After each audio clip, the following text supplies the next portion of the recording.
You know what time it is? If I'm filming here for the first clip, it's gonna be a vlog.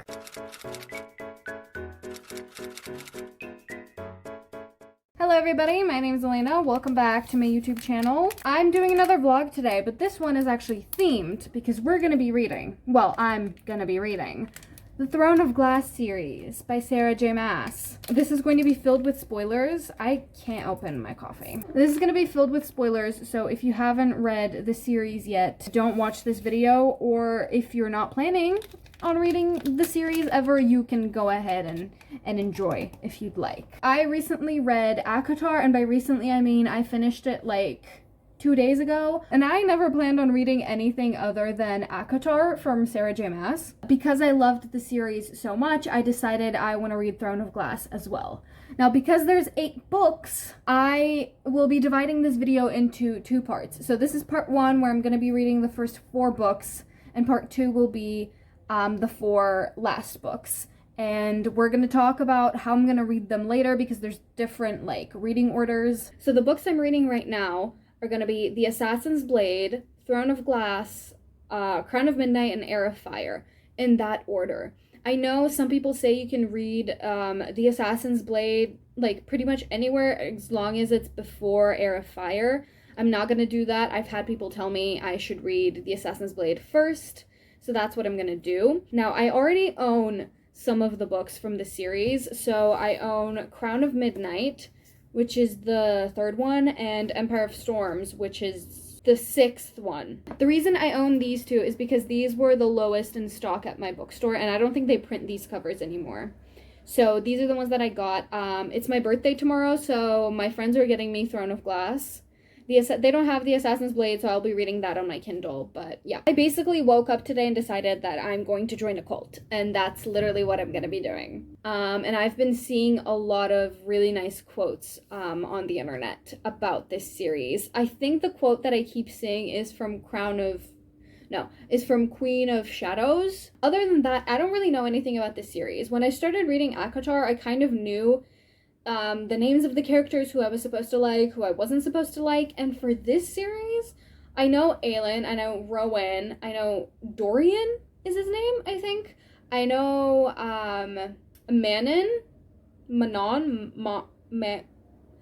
I'm so sorry. I know Aelin's, like, the main character. I don't actually even know what The Assassin's Blade is about. Should we look it up? Let's look it up. I pulled up the description and I started reading, and I'm immediately confused because I thought the main character in the books was Aelin. So who's Selena? I've heard her name before, but are they the same person? Does she change her name? Is this just the main character in the Assassin's Blade because it's technically a novella? Okay. Let's start. I'm really excited. I think there might be a romance happening between Selena and Sam down the line. Because Sam's like very like cool-headed, level-headed, or at least that's what it seems like so far. And Selena is very hot-headed and arrogant. And I feel like she's a bit too arrogant right now, but I think that's done on purpose, and I think it makes sense for her character right now because she is 16. I don't want to say humbled, but I feel like she'll be kind of humbled later on in the series and get her character development and stuff like that, because it is an 8-book series. And I'm all for a good character arc. We're in desperate need of an update, because not only did I read The Assassin's Blade, I'm like more than halfway through, a tiny bit less than halfway through of Throne of Glass, and I need to talk, okay? I need to rant. So, The Assassin's Blade, I gave 4.25 stars. It was kind of slow, but I understand why, because there were, like, multiple short stories. It wasn't just one big overarching story, although they kind of connected, like, they were in chronological order, but they were still like their own little story. My favorite one was The Assassin and the Desert. Let's talk about Selena, because that's what I really want to talk about. I thought she was the biggest brat in the world in The Assassin's Blade, but as the stories go on, you learn to love her, because I said in the beginning of the video, I think it's setting up for character development. It was. So it was done on purpose, and it was done pretty well, in my opinion. Because by the time that I finished reading The Assassin in the Desert, I loved Selena. Like the scene with Ansel, I think her name was, where they're fighting, and right at the end, she like gives her back Ansel's sword because it was her father's sword and it means a lot to her, even though like Ansel tried to kill everyone, like the assassins at the desert, the Red Desert, I think that's what it was called. That scene like made me sob because Selena was like, that was like her first ever like friend, you know, besides Sam. But Sam is like not really her friend, he's kind of like her crush. Ansel was like really like her first friend, and I love stories about friendships. We know this, I've said it so many times, but that meant a lot to me. Like I love that whole scene, that whole story, adored it. And then what really made me adore Selena as a character was because she tells Ansel like, you have 20 minutes from now to get out, and then in 20 minutes I'm firing like a fire arrow, and if it catches you, that's that, and if you get away, great. And she fires the arrow, and I think in the book it's really well written, but I don't have it in front of me. It says like she made a promise she'd fire after 20 minutes. She fired after 21. And it was just so like Ansel could have time to get away because she really didn't want to kill her. And it was just, like, it just pulled at my heartstrings. And then I was enraged because I looked up a pronunciation guide because I wanted to say the names right of the characters. If you're looking for a pronunciation guide, don't open this one because there is the biggest spoiler in it for no reason. I don't know why they had to do that. It was so uncalled for. They literally say, like, they pronounce the character's name and they go, sorry guys, R.I.P. What was the reason? Like, why would you do that? Just pronounce the character's name, just say it. I don't know why I'm censoring myself because this is, like, full of spoilers, but if you haven't finished The Assassin's Blade, just look away for this part. I knew Sam was gonna die because she said, Sam Cortland, sorry guys, R.I.P. I got so mad, so incredibly mad. And then I figured out that he was gonna die in The Assassin's Blade because of context clues, because my brain can't shut up. I can't just read a book. Like, my brain just immediately, like, connects things, and or at least tries to. So I got really mad when they did that, because then I figured out that he was gonna die in The Assassin's Blade because I had seen a different TikTok about it, but I didn't have context, so that wasn't a spoiler, but this was. Anyways, listen, I was keeping it together for Sam's death because I didn't really get attached to his character. Like, I liked him, but I didn't adore him. I was holding it together until I am Selena I'm so sorry. Sardothian.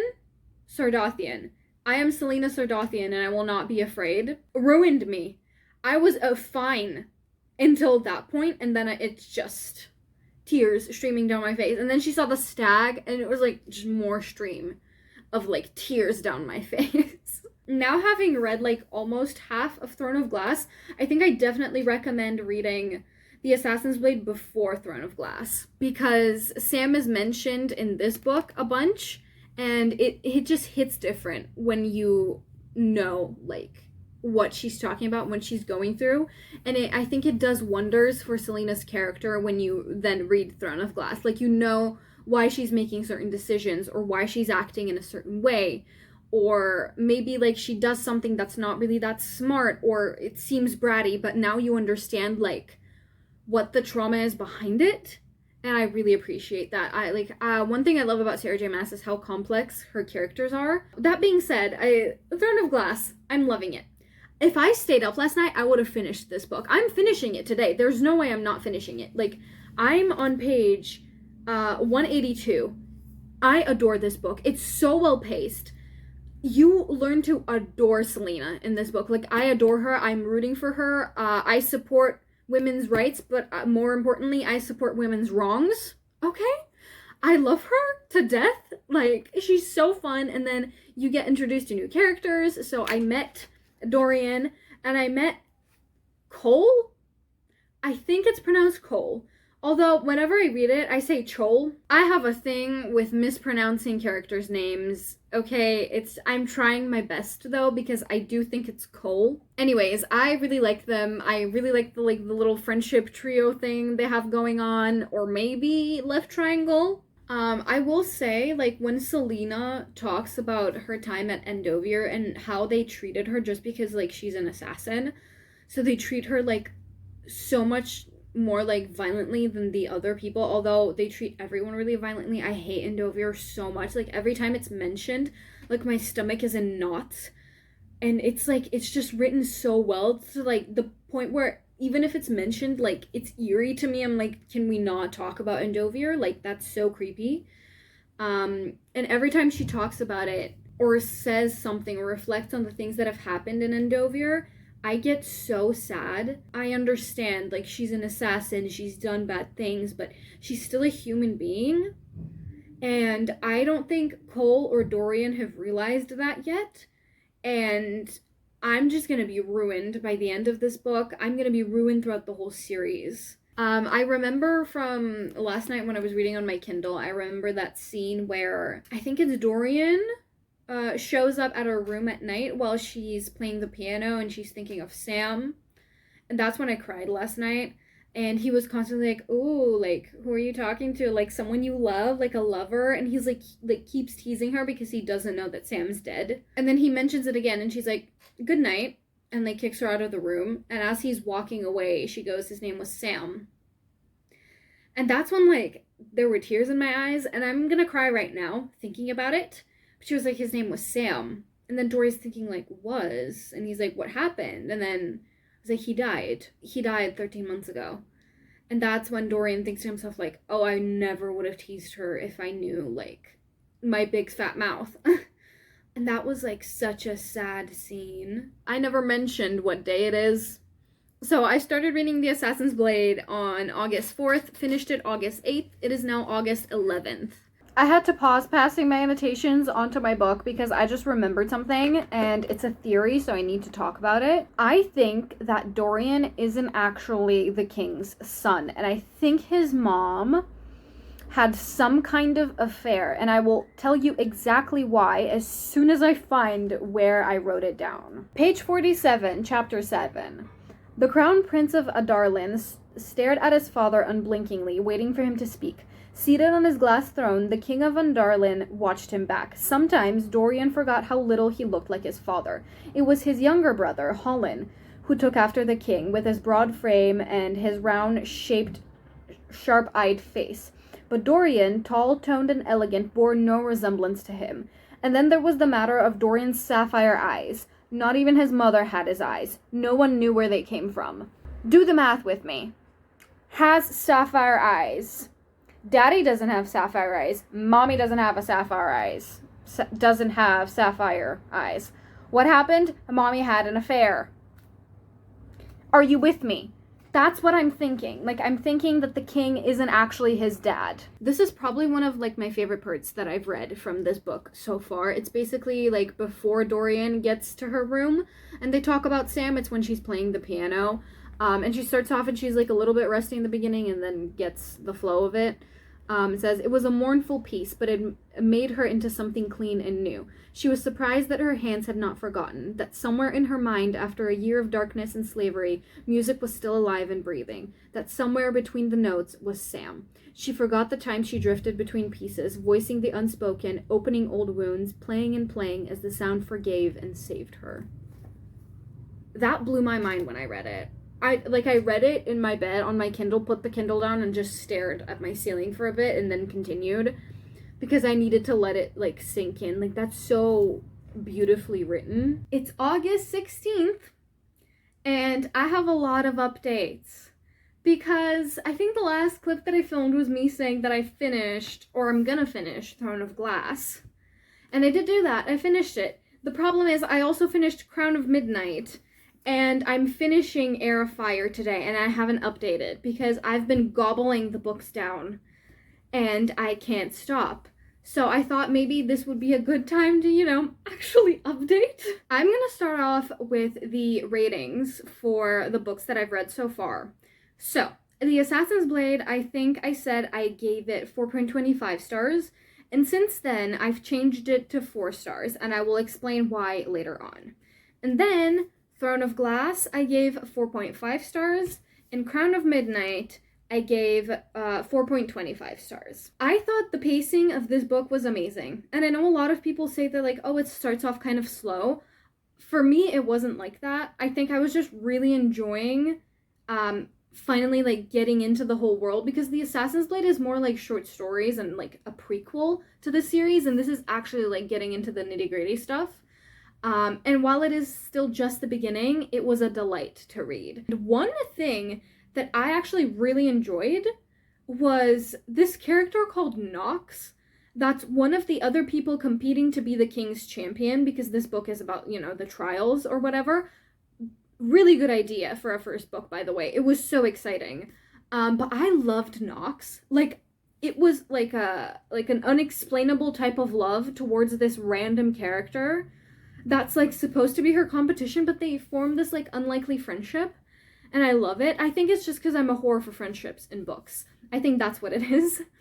But I loved it, and I loved Nox, and I'm pretty sure that he's gonna show up in later books and somehow help her out, because this woman, this girl, risks her life and her future and her freedom to save him. The only reason why it wasn't rated higher is because the romance was just kind of okay to me. Like, I wasn't obsessed with the romance. I am more so just invested in Selena as a character. And also, I knew that Rowan was the endgame love interest. So while the love interest in this was fun and the romance of this was fun, I think this is when the books are kind of blending in together, because I'm reading them really fast. I think this is when she's with Dorian, right? I like Dorian. I just don't think I like him as much as other people do, but I also have 4 other books in the series to read, so that might change. More so wanted, like, the friend group of Dorian, Selena, and Kale.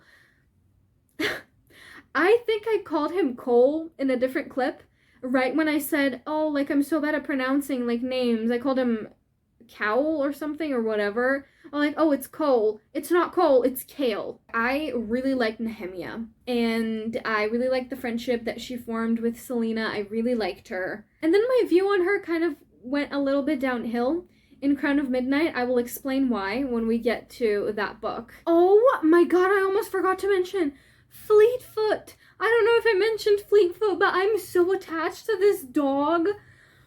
Oh my god, I love her so much. I love Fleetfoot so much. And I said, like, I think I have, like, a little note written down in here. I was like, if anything happens to her, I will literally riot. I will say, I really liked the thing with Queen Elena. Anyways, with Queen Elena and the Eye of Elena, and the little, like, tomb, like, underneath the thing. That was so fun. Like, I loved that. And I liked how Queen Elena was just showing up and stuff like that, and I got so excited when she showed up right at the end when Selena got, like, drugged. That scene was so good. I don't think I breathed once during that scene. I think I just went and then read it. I've heard people pronounce her name as Selena, and I've been pronouncing it as Selena, and there's only so many names that I can mispronounce in one video. I think I've hit my limit. If I've been saying her name the whole time, I'm not changing it. I'm so sorry. It's always going to be Selena to me. I just want to talk about Selena's character for a bit.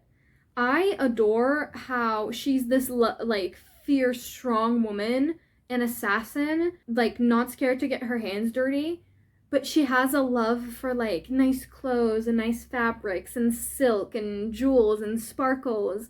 And that personally means a lot to me, because I think it says, like, it sends a really good message out there to, like, girls that are reading the book, or just people in general that are reading the book, that yes, a woman can be strong and independent and self-sufficient while still having a feminine, gentle side to them.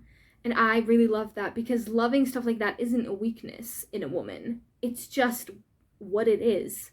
And I loved it. And I love that she has, like, that love for, like, sparkles and nice clothes and stuff like that, and how she, like, adores chocolate and sweets. Next up, we have Crown of Midnight.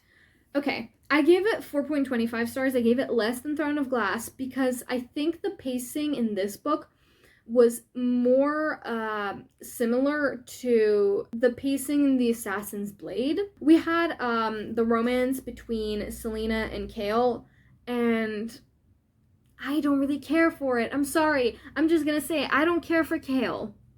He was like interesting in the beginning, and I just feel like he's such a dry piece of like bread. And bread is really good, but it's like stale, you know? I don't find him interesting at all. And I know he gets like a redemption arc in Tower of Dawn. I feel nothing towards him. And then he really started annoying me in this book as well. And he keeps annoying me in this one as well, in Heir of Fire, but we'll get to that later. For this book, I just felt like, yeah, the romance was cute, but I was like, it's not really doing it for me. But also that might be because I was really excited to get to Heir of Fire. I think you can see by the tabs that I just wasn't having the best of times, because there's a lot more tabs in this book. Yeah, and definitely more tabs in Heir of Fire. But yeah. In Crown of Midnight, we had another scene where Selena was talking about Sam, and it was like the same wording. It was like his name was Sam. And I don't even know where they buried him. I don't know who I would ask about it. I failed him. In every way that counted, I failed him. And that broke my heart. And then Chaol says, not in one way. I bet he would have wanted you to survive, to live. So you didn't fail him, not in that regard. And I appreciated him saying that. What broke me was when he asks Selena, did Sam love you? And she thinks to herself, yes, more than anyone had ever loved her. He'd loved her enough to risk everything, to give up everything. He'd loved her so much that she still felt the echoes of it even now. Very much, she breathed. That's on page 40. That far in, and it hits you with that, and I was, like, bawling my eyes out. Nehemia was saying some really sus stuff in this book, and obviously you understand why later, because it was a whole plan, and she was plotting with, like, the rebels and stuff like that, but oh my god, she make me angry? I'm so sorry. Like, she just made me infuriated, and she, like, kept hiding stuff from Selena, and I could see it, and it made me so mad, because Selena just needs a good friend that won't lie to her, that will be honest with her, and be her genuinely good friend. And Nehemia ended up being a genuinely good friend, and I felt really guilty for, like, putting her on my shit list in this book when she eventually died at the end, but I'm still not in love with her. Like, I don't adore her. I think Selena's gonna have other friends that are a bit closer to her than Nehemia was, although Nehemia was a really integral part of her character, and I realize that, and I can appreciate it for what it is, while still kind of disliking the way that Nehemia went about the whole situation. And I felt like Dorian in this book kind of took a back seat, and that's fine, but I feel like he isn't taking any action, and he isn't very, what's the word? I can't think of the word, but what I'm trying to say is, he, like, doesn't take action. And he never starts anything. He's just kind of in the backseat, and if something happens, maybe he'll participate.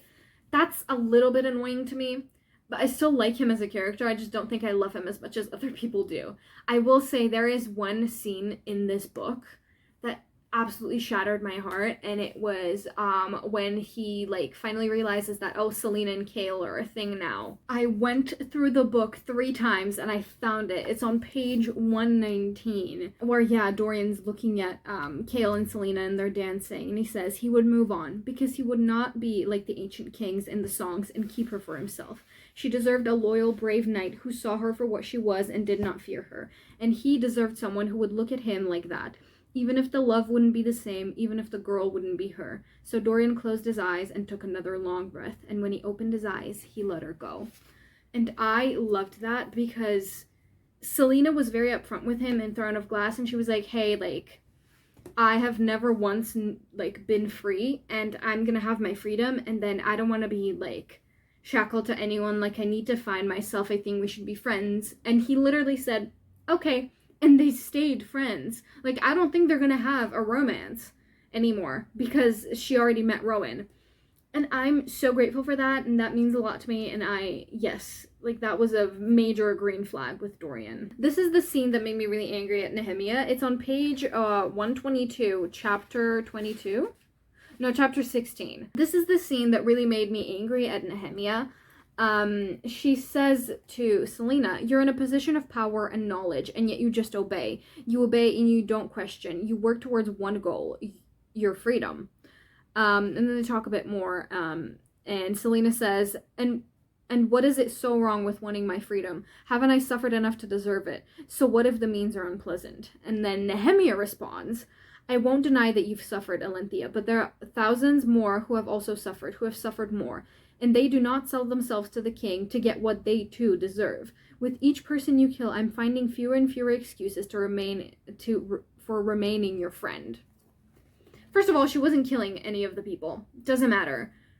It's the fact that she doesn't even know the extent of, like, the horrors that Selena has gone through. And she's just going ahead and being like, yeah, you've suffered, but they've suffered more. Like, you don't know what she's been through. You don't just say that to someone. Just because other people have suffered more doesn't immediately make her suffering, like, invaluable. It doesn't diminish what happened to her. And she absolutely deserves to have her freedom. And she isn't, like, you have no right to make her the villain for wanting her freedom. And that really made me angry. And that's why I don't think I could ever love Nehemia like I did in Throne of Glass, because this book ruined her for me. Like, I can't. That's unforgivable to me. One theme that's been in all of the books is this stag.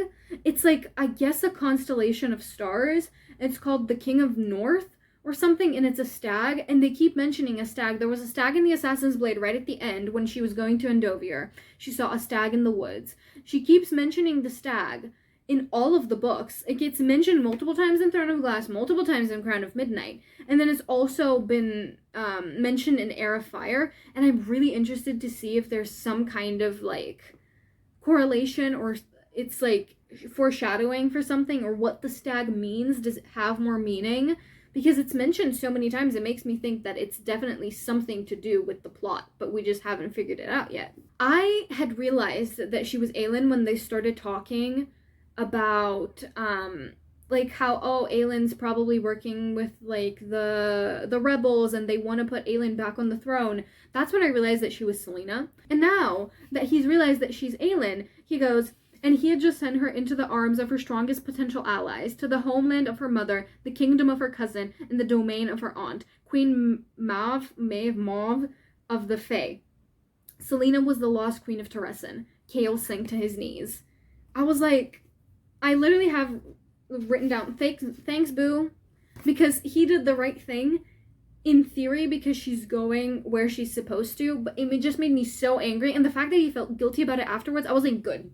You should feel fucking guilty about it, you little bitch. Anyways, I really don't like Chaol. Just very briefly about Heir of Fire, because I'm going to talk about more when I finish reading it. I am in love with this book. I love Rowan. Rowan is, like, such an ass in a good way. Like, I love him so much. And a lot of things made me sad, like the way that he was treating her in the beginning, because he thought, like, she was just a spoiled brat.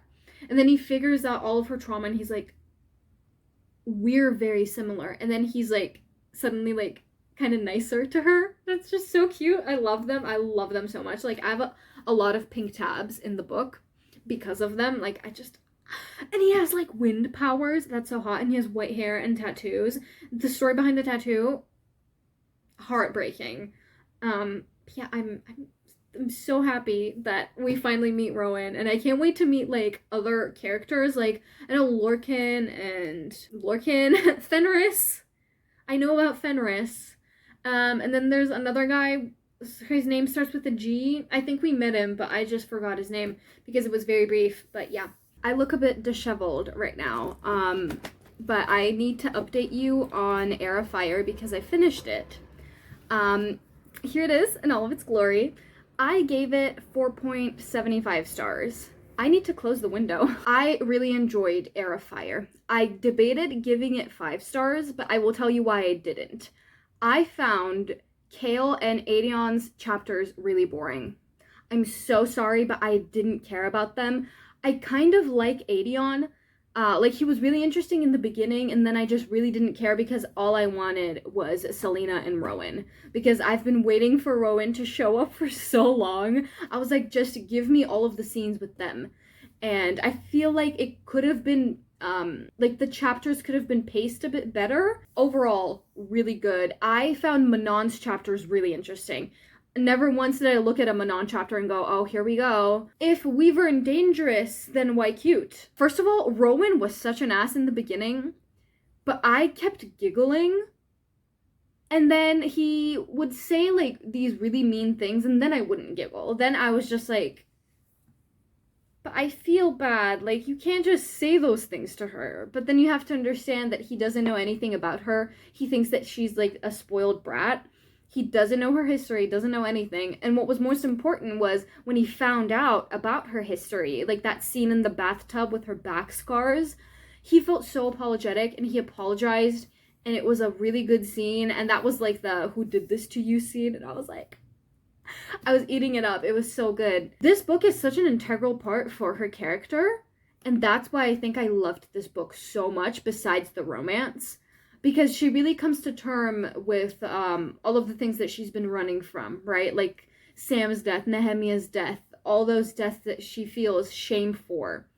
And she kind of comes to term with them and is like, okay, well, I won't feel shameful about them anymore. I will make them mean something. And I'll wear them like a badge of honor. And that's obviously like her back tattoo that Rowan gives her. Explain to me why the scene where she's taken hostage by the Valg princes, when she's on the ground just giving up on life, giving up on herself, giving up on everything because she can't do it anymore. Tell me why that scene was so harrowing when little Aelin shows up and like she extends her little hand and she's like, get up. And then Sam shows up and he goes, get up. And then Nehemiah does it. And then her mom and her dad do it. And her uncle does it. And that lady that used to take care of her does it. It was such a good scene. I think that's my favorite scene maybe in the whole book because it was so good. And that's when she really like comes to terms with the fact that, okay, I'm Aelin Galanthinius. I need to take action. I need to save my people. It's my kingdom. Get off the fucking throne. I think the world building was amazing in this book. I don't think I retained every single piece of information because I was flying through this book. I was having a great time. Meve, Mauve, whatever the fuck her name is, hate her. Cannot stand her. And that scene where Meve, Mauve, whatever, is sitting on her throne and then she orders Lorcan, I think, to whip Rowan's back. And then Selena's like, I will burn this world to the ground. And she's like, it's made of stone. And she was like, your people aren't. Badass. Badass. Loved that scene. And I loved how she like came to terms with her fire powers. And she's just like, she's so good. I mean, she was good before, but I'm so glad that she's kind of letting go of that guilt and shame and growing into this new person called Aelin. Oh, I adore Emrys and Luca and Malachi. Like, I love them. If anything happens to them, I'm literally gonna riot. Like, they need to be safe and happy. And I really liked this explanation for who Selena is and who Aelin is. Where Selena's kind of reflecting, and she goes, Selena Sardorthian, Gloria's mortal Selena, never had to worry about accidentally scorching a playmate, or having a nightmare that might incinerate her bedroom, or burning all of Orient to the ground. Selena had everything Aelin wasn't. Had been everything Aelin wasn't. She had embraced that life, even if Selena's accomplishments were death and torture and pain. Because obviously Selena spends a lot of time running from her powers because she never knew, like, how to control them. And I really liked that. And then Rowan responds with, you are the keeper of your own fate. And I just, yeah, I was already crying and then I was crying extra. So thank you. This isn't like very interesting, like to the plot. I just found myself funny. There's a line in one of Chaol's chapters and he goes, and Chaol was afraid, but not for himself. And I have written down, call an ambulance, but not for me. It's just, yeah. So if anyone ever says that my annotations don't add anything to the book, I beg to differ. The stag is on the little amulet that her mom gave her for protection. That's why she keeps seeing it everywhere, because she lost the amulet, but the stag still stayed to protect her. Oh my god, this one scene where Dorian put Chaol in his place is probably one of the more satisfying scenes that I've read in this series. I was like, someone finally said it. Dorian, thank you. Because if there's one thing that Dorian does well, it's that his morals are always in the right place. Like, that man hasn't done anything wrong, and I'm so glad he's taking action now, because I feel like I'm gonna like him more now. Basically, Chaol says, a part of me will always love her, but I had to get her out of the castle because it was too dangerous, and she was what she was becoming. And then kind of stops talking, and then Dorian says, she was not becoming anything different from what she always was and always had the capacity to be. You just finally saw everything. And once you saw that other part of her, you cannot pick and choose what parts of her to love. And that, I was like, jaw dropped. And then he's not done, guys. He's not done talking. As for Selena, you do not have the right to wish you were not what she is. The only thing you have a right to do is decide whether you are her enemy or her friend. Oh my god, this scene. I really love this scene between Rowan and Selena. It says, she didn't know how much time had passed. After a while, the mattress shifted and groaned, and a warm body pressed against her. Not holding her, just laying beside her. She didn't open her eyes, but she breathed in the smell of him, the pine and snow, and her pain settled a bit. At least if you're going to hell, he said, the vibrations in his chest rumbling against her, then we'll be there together. I feel bad for the dark god already. He brushed a hand down her hair, and she almost purred. She hadn't realized how much she missed being touched by anyone, friend or lover. When I'm back to normal, can I assume you're going to yell at me about almost burning out? He let out a soft laugh, but continued stroking her hair. You have no idea. She smiled against the pillow, and his hand stilled for a moment, and then started again. After a long while, he murmured, I have no doubt that you'll be able to free the slaves from the labor camps someday, no matter what name you use. Because in the scene, she was like, oh, I want to use the name Selena to free all the slaves. And then the king butchers all of the slaves. I'm gonna cry. That scene, heartbreaking.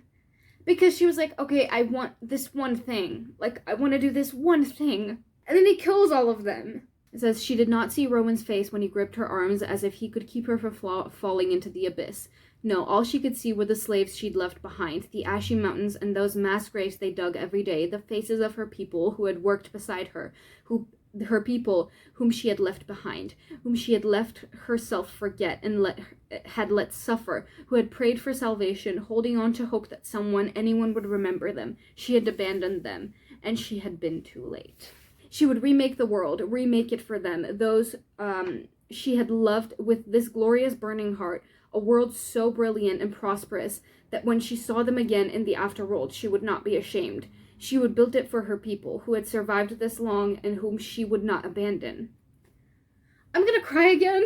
And I think that's all I can really talk about for this book, except that one scene where Rowan and Aelin are parting, and he kind of flies in his little like hawk or whatever, in his like bird form, and he's flying on top of the ship, and then he soars down and kind of brushes his wing across her cheek as like a final goodbye, or like see you later or see you soon, I guess, not goodbye.